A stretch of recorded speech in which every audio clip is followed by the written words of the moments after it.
बिस्मिल्लाहिर्रहमानिर्रहीम, अस्सलाम वालेकुम। एक दोस्त ने गाड़ी के हवाले से एक सवाल पूछा है। मैंने सोचा इस पे भी ला कर दूं, बहुत सारे और लोगों की मालूमात में इजाफा होगा कि अगर किसी को हुरूब लगा हुआ है तो क्या वो गाड़ी खरीद सकता है या वो गाड़ी अपनी सेल कर सकता है, या अगर उसका किसी का इकामा एक्सपायर है तो क्या फिर वो गाड़ी इकामा एक्सपायर पे खरीद सकता है और सेल कर सकता है कि नहीं कर सकता। इस पर मुकम्मल आपको तफसील मालूमात दूंगा। वीडियो को गौर से सुनिएगा और इसको ज़्यादा से ज़्यादा शेयर कीजिएगा।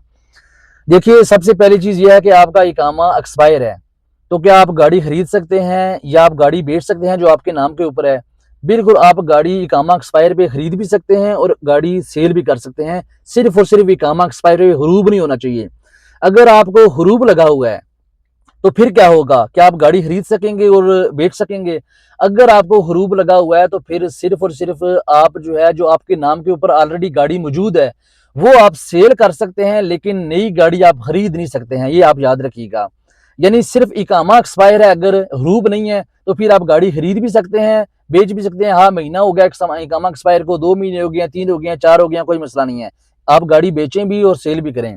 लेकिन अगर सिर्फ़ साथ हुरूब ही लगा हुआ है, तो फिर जो है याद रखिएगा, आपके नाम पे जो गाड़ी है वो ट्रांसफर तो हो जाएगी किसी के नाम पे, वो किसी को आप सेल कर सकते हैं, लेकिन नई गाड़ी आपके नाम के ऊपर नहीं लगेगी। अब दूसरी चीज, एक और सवाल कि इकामा तो वैलिड है, लेकिन किसी वजह से कफील ने या किसी कंपनी ने जो है वो हुरूब लगा दिया है, तो फिर क्या होगा? फिर भी वही जो है वो कानून है। अगर आपका इकामा बेशक वैलिड है लेकिन हुरूब लगा हुआ है, हुरूब लगे पे आपके नाम पे जो गाड़ी है वो ट्रांसफर हो जाएगी, सेल हो जाएगी, लेकिन नई गाड़ी जो है वो आप नहीं खरीद सकते हैं।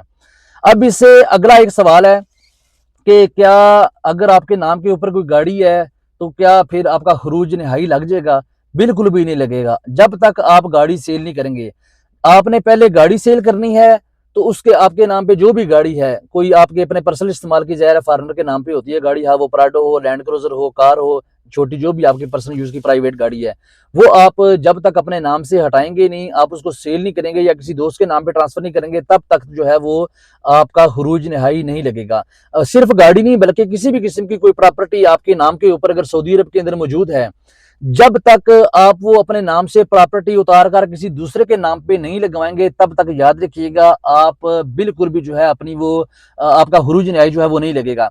इवन के फॉर एग्जांपल आपने किसी बैंक से लोन लिया हुआ है, आपने जो है वो किसी कंपनी से आपने गाड़ी निकलवाई हुई है, या आपने जो है कोई सिम ही निकलवाई हुई है, कोई वाईफाई का कनेक्शन ही आपने लिया हुआ है, जब तक आप उसको पेड नहीं करेंगे या अपने नाम से जो है वो आप अपनी वो सारी चीजें खत्म नहीं करेंगे, हटाएंगे नहीं, तब तक जो है वो आपका खुरूज नहाई नहीं लगेगा। बिल्कुल भी, सिर्फ गाड़ी नहीं बल्कि किसी किस्म की कोई प्रॉपर्टी हो।